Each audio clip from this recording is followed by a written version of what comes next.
आमच्या बैलात धमक आहे, आमच्या बैलामध्ये ताकद आहे, तर मैदानात पळणार आणि समोरच्या गाडीला आम्ही त्याच्याशी विजय प्राप्त करणार।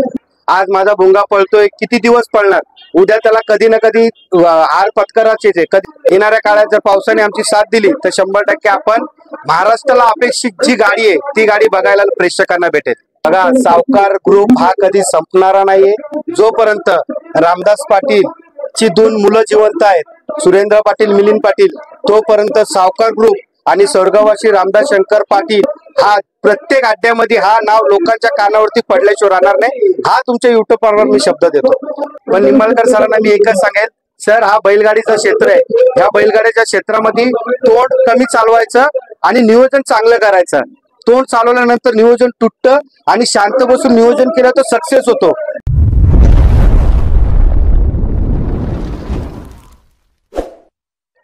दादा नमस्कार। नमस्कार। काय सांगाल दादा आजच्या शर्यतीबद्दल?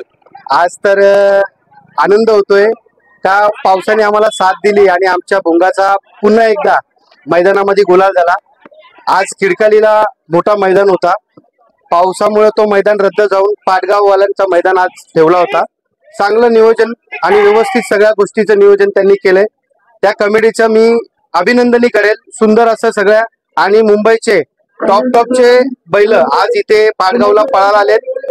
आमचाही मोठं नियोजन होता, पण पावसाचं क्लायमेट म्हणजे कुठल्याही क्षणी पाऊस पडेल असं विचार करून एक स्वतःचा गाडीचं नाव होता माझ्या घरचा सम्राट किसन शेठ मोराळे आणि सावकार ग्रुपचा सम्राट आणि आमचा भुंगा। जसा मी प्रत्येक बाईट मध्ये बोलतो, भुंगा हा प्रत्येक अड्ड्यामध्ये दंगा करतो, तसा याही अड्ड्यामध्ये दंगा करतोय आणि मला अभिमान आहे, आमच्या सर्व ग्रुपला अभिमान आहे का आज मुंबई मधला डावीचा भुंगा हा बैल गाडा बांधून पळाची आमच्या भुंगावरती अवस्था येते। म्हणजे तुम्ही विचार करा भुंगा आज किती स्पीड लावतोय। आमची अपेक्षा दुसरी होती, पण ठीक आहे, नेक्स्ट टाइम आज बॅड लक। पुढच्या वेळेला जर पावसाने साथ दिली तर 100% लोकांना जी अपेक्षित गाडी आहे ती बघायला भुंगाची लोकांना 100% बघायला भेटेल। दादा आदात असून भुंग्याने 7 ते 8 छकड्यामध्ये गाडी मारली हो, आणि ती पण गाडी बांधून भुंग्यावर। कसं असतो बघा, आमची लढत ही मैत्रीपूर्ण झालीत। शेवटी तेही काही अपेक्षांनी गुलालासाठी आले होते, त्यांचाही स्वतःच्या गाडीचा नाव होता। मी मागच्या वेळेला बाईट मध्ये बोललोही होतो का ज्या गाड्या आहेत, छोट्या गाड्या आहेत ज्या, त्याच्यावरती आज माझा भुंगा 1 नंबरला पळतो, म्हणजे मी काय जास्त हवेत नाहीये। पण ज्या बारक्या गाड्या आहेत ते पण काहीतरी अपेक्षा ठेवून मैदानामध्ये पळायला येतात। पण मला या पावसाचा काळवेळ बघून मी त्याच्या स्वतःच्या गाडीवरती माझे फिरवले आणि मला जी अपेक्षा आमच्या सम्राटकडून होती त्याच्यापेक्षा जास्त स्पीडने आज सम्राटकडून त्यांनी दाखवून दिलंय का बाबा आमच्या घरची दावण एवढे पळते तर कोणाच्या वशिलेची आम्हाला गरज लागत नाही। दादा सम्राट कधी मैदानात दिसला नव्हता आणि आज अचानक तुम्ही घरच्या गाडीवर नाव फिरून एवढ्या अंतरात गाडी मारली। सम्राट बैल हा 5 फायनल 1 नंबरचा मानकरी आहे। एनडी शेट यांचा रायफल आणि सम्राट लागोपाठ 5 फायनल यांनी 1-1 नंबरच्या केलेला। सम्राटला खूप सुंदर असा स्पीड आहे, पण मी तो वासरू आहे त्या कारणाने मी त्याला तिकडची जरा थोडी सवय लावून देत होतो, कारण की मला भुंगाही 3 फेऱ्यात पळवायचा आहे। सम्राट आणि भुंगा ही गाडी कधी ना कधी एकत्र पळणारच होती, आज तो योग आला आणि 100% लोकांना जी गाडी बघायची होती सम्राट आणि भुंगा पळतानाची, आज खरंच आमचे भाऊ, आमचे मोठे बंधू किसन शेठ मोराळे त्यांची खूप दिवसापासूनची इच्छा आज पूर्ण झाली आणि त्यांनी जी अपेक्षा ठेवली त्याच्यापेक्षा जास्त अपेक्षेने गाडी पळाली। दादा भुंग्याची नक्की खरेदी कुठून होती? भुंग्या ही खरेदी आमचे मोठे बंधू पप्पू शेठ पाटील यांच्या पारखेचा तो भुंगा आहे, कारण की यांची पारख कधीच फेल जात नाही। जी त्यांनी पारख केली, जी वासरं त्यांनी आमच्या सावकार ग्रुप दावणीला घ्यायचा प्रयत्न केला ती वासरं आज 1 नंबर मध्ये पळतात। शिर्डीचे लक्ष्मण ड्रायव्हर यांच्याकडून आम्ही भुंगा रात्री 3:30 वाजता हा व्यवहार झाला आणि भुंगा लक्ष्मण ड्रायव्हर शिर्डीचे त्यांच्याकडून हा भुंगा आम्ही विकत घेतलाय। दादा मी पण खूप वर्षापासून ऐकत आलोय सावकार ग्रुपला जो बैल जातो कधीच फेल नाही गेला। कसं आहे, काय गोट्याची लक आहे, तुमच्या दावणीची लक आहे की तुमची लक आहे? बघा आमचा हा वर्षानुवर्षाचा खेळ आहे। आज 40 ते 50 वर्षापासून आमच्या आजोबांनंतर आमचे बाबा नंतर आम्ही, आज आमचे बाबांची 2 मुलं, आज आम्ही हा आमचा छंद जो आमचा पारंपरिक छंद आहे आम्ही हा जोपासण्याचा प्रयत्न करतो। आमचं मन साफ आहे, आम्ही कुठल्या गोष्टीला बळी पडत नाही, आम्ही कुठल्या जादूटोणाला वरती विश्वास ठेवत नाही. आम्ही एकच का आमच्या बैलात धमक आहे, आमच्या बैलामध्ये ताकद आहे, तर मैदानात पळणार आणि समोरच्या गाडीला आम्ही त्याच्याशी विजय प्राप्त करणार. दादा आदात असून कोणताच आता मुंबईमध्ये तरी असं एक पण बैल नाही जो आदात असून गाडी बांधून पळतो आणि घेतल्या एक नंबरात पळतो. आदात असून कसं आहे, भुंगा तुमच्या माहितीसाठी सांगतो, हा भुंगा आपला दुसरा झालाय. दुसरा झाल्यानंतर आम्ही आल्यानंतर पहिली शर्यत केल्यानंतर थोडा नियोजनामध्ये थोडी गडबड झाल्यानंतर आमचा थोडा नियोजन थोडं म्हणजे कधी कधी वाईट काळ येतो, तोचा काळ आमच्यासाठी एक मैदान आलेला होता. पण भुंगाला जी आमची सगळी मंडळी, जी आमची सगळे ग्रुप आहेत, त्यांची मेहनत बघून भुंगाला असं कुठेतरी वाटलंय का बाबा यांना आपण नाराज करणार नाही. जेव्हा आजारातून निघला तिथून त्यांनी जी स्पीड घेतली, आजोपर्यंत भुंगाची कुठली गाडी पडली नाही. जी बैल टाकली त्या बैलात भुंगा हा हातात पळालाय आणि विजय प्राप्त केलाय. दादा भुंग्याच्या आधी तुमच्याकडे खूप बैल होऊन गेली, पण जो तुमच्याकडे काळा कलरचा बैल होता हिंद केसरी जपान, त्याचं नाव पण आम्ही खूप ऐकून आहे. त्याच्यासोबत पप्पू शेठचा लक्ष वाटतं पळायचा, त्याबद्दल काय सांगणार? ती गाड्या सतत 3 ते 4 वर्ष आमची गुलाबात होती. त्या गाडीला जोडी व्हायचा नाही. आमची ती गाडी म्हणजे एक गटून म्हणजे एक जीव पळायची आणि त्या गाडीची खासियत होती, शॉर्ट पल्ल्याचा मैदान असला तर कोणी पण टाकायचं, कोणी पण कुठूनही. ती गाडीचं स्पीड म्हणजे त्या गाडीला एवढं भयंकर स्पीड होतं, तर आता ही बघण्यासारखी पण गाडी नाही, तेवढा त्या गाडीला स्पीड होता. आणि जपानची माहिती सांगतो तुम्हाला. जपान असा एकमेव बैल आहे आज पण, आता 2 महिन्यापूर्वी पण जपानने 1 नंबर केला होता.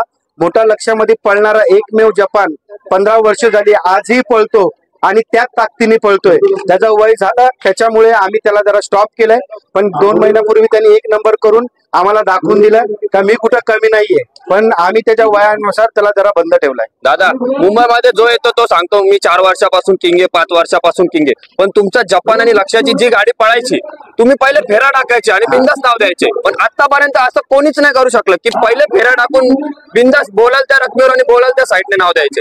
कसं आहे बघा, आमची गाडी पळते, आम्ही कुठल्या भ्रमात किंवा कुठल्या ढगात नाही जात. त्याची बैल बघा कोण अमरपट्टा घेऊन आलेला नसतो. आज माझा भुंगा पळतोय, किती दिवस पळणार, उद्या त्याला कधी ना कधी हार पत्कराचेच आहे. कधी कधी ड्रायव्हरच्या चुकीमुळे, बाजूच्या बैलामुळे, या तर माझ्या भुंगामुळे.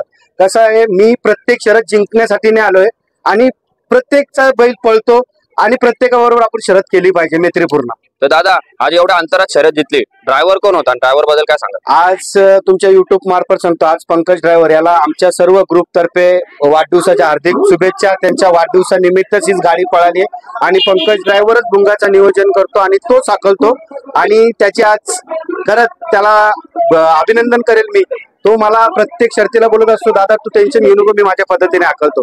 झुकण्यापासून गाडी बांधण्यापासून सगळ्या त्याचा नियोजन असतो. गाडी जमण्यापासून, कालही रात्री आमची गाडी जमत होती, बैलही मी सुचवली होती, पण पंकजच्या एक फोनमुळे मी ती गाडी कॅन्सल केली. दादा आपल्याला गाडी भेटणार नाही असं सांगून पंकजने ती गाडी रद्द केली. नाही तर आज मैदानात तुम्हाला महाराष्ट्रातली सगळ्यात मोठी गाडी बघायला भेटली असती. काही नियोजन थोडं चुकलं त्याच्यामुळे ती गाडी रद्द झाली. येणाऱ्या काळात जर पावसाने आमची साथ दिली तर 100% आपण महाराष्ट्राला अपेक्षित जी गाडी आहे ती गाडी बघायला प्रेक्षकांना भेटेल. ती अड्ड्यात. दादा सुट्टी मेकर आमचा प्रल्हाद असतो, आमचा अनोख असतो, परत आपला शुभम असतो, परत ज्ञानी मामा असतात. आज ते आमच्या अपोजिट होते, पण प्रत्येक वेळेला आवी झाला, ही जी माणसं आहेत ही आमच्या सुट्टीला असतात. बाकी आमची सगळे एसबी ग्रुप, आमचा नायरा ग्रुप, जेवढे आमचे सावकार ग्रुपची सगळी पोरं वगैरे, आमच्या भंगारपाडा, आमचा सुतावरती आमचा आकाश शेड असतो, आमचे बंधू असतात, आमच्या जांभल्याची सगळी मंडळी असते, मामाची मुलं वगैरे, म्हणजे सगळ्यांच्या नियोजनामध्ये भुंगा हा व्यवस्थित सगळ्यांना समाधानी करतो. तर दादा जेव्हा जपान तुम्ही थांबवला इथून, त्याच्यानंतर सावकार ग्रुप संपला, ही चर्चा चालू होती. बघा सावकार ग्रुप हा कधी संपणारा नाहीये. जोपर्यंत रामदास पाटील ची 2 मुलं जिवंत आहेत, सुरेंद्र पाटील, मिलिंद पाटील, तोपर्यंत सावकार ग्रुप आणि स्वर्गवासी रामदास शंकर पाटील हा प्रत्येक अड्ड्यामध्ये हा नाव लोकांच्या कानावरती पडल्याशिवाय राहणार नाही. हा तुमच्या युट्यूबवर मी शब्द देतो. दादा शेवटचा प्रश्न सांगतो, येणाऱ्या काळात 3 फेऱ्यात भुंगा कधी दिसेल? चांगला प्रश्न केला. मागच्या वेळेला निंबाळकर सर आणि आमची गाडी जमली होती, मैत्रीपूर्ण गाडी होती. मीही त्यांना पैरात बैल दिला होता, त्यांनी मला पैरात बैल दिला होता, पण त्यांची कालची बाईट अत्यंत माझ्या मनाला लागली. त्यांनी मला फोनही केले होते, मी जरा कामामध्ये बिझी होतो. त्यांच्या ड्रायव्हरला मी मेसेजही केला होता, मीही त्यांना कॉल केला होता, पण त्यांचा फोन वेटिंगला लागला होता. पण निंबाळकर सरांना मी एकच सांगेल, सर हा बैलगाडीचं क्षेत्र आहे, ह्या बैलगाडीच्या क्षेत्रामध्ये तोंड कमी चालवायचं आणि नियोजन चांगलं करायचं. तोंड चालवल्यानंतर नियोजन तुटतं आणि शांत बसून नियोजन केलं तर सक्सेस होतो. तर तुम्ही जरा तोंड कमी चालवा, 100% तुम्हाला बैल भेटला असता, पण तुमच्या तोंडामुळे ती जरा बैलाचे आपण थांबवलंय. आणि मी कुठल्या बाईट मध्ये असं बोललो नव्हतो का सुंदर आणि भुंगा ही गाडी पेडगावच्या हिंदकेसरी मैदानावरती पळेल, पण ही गाडी पळाली असती, पण काही कारणास्तव माणसाचा तोंड कुठेतरी मार खातो आणि 100% भुंगा हिंदकेसरी मैदानात पळणार आणि 1 नंबरचा मानकरी आम्ही करून दाखवणार. दादा आता भुंगा एवढा पळतोय, आता तुम्ही सांगितलं की भुंगा पेडगावला जाणार, तर तुम्ही पैरा पण सोचून ठेवलाच असेल. आजपर्यंत सांगतो बघा, माझ्या दावणीला नंदी आहे, मी कोणी काही समजू दे, मी आजपर्यंत पैरा केलेला नाहीये. मला भरपूर जणांचे पैऱ्यासाठी फोन करतात, तेही टॉपचे फोन करतात, पण मी ह्या बैलगाडी क्षेत्रामध्ये शब्द तो शब्दच असतो. मी कुठं माझ्या शब्दाला मागे हटलो नाही, पण काही लोकांचे शब्द ते थोडे मनाला लागतात. त्या शब्दा खातीर मी माझ्या बैलाचं नियोजन करणार आणि तेही येत्या 2 दिवसात करणार आहे. 2 दिवसानंतर मी सोशल मीडियाला दोन्ही बैलांचा बॅनर सोडणार आणि पेड नाक्याला ती दोन्ही बैल लोकांच्या ज्या अपेक्षित आहेत ती गाडी पळताना दिसणार. तर चालेल दादा, एवढा वेळ दिल्याबद्दल धन्यवाद आणि पुढच्या शर्यतीसाठी तुम्हाला खूप खूप शुभेच्छा. धन्यवाद.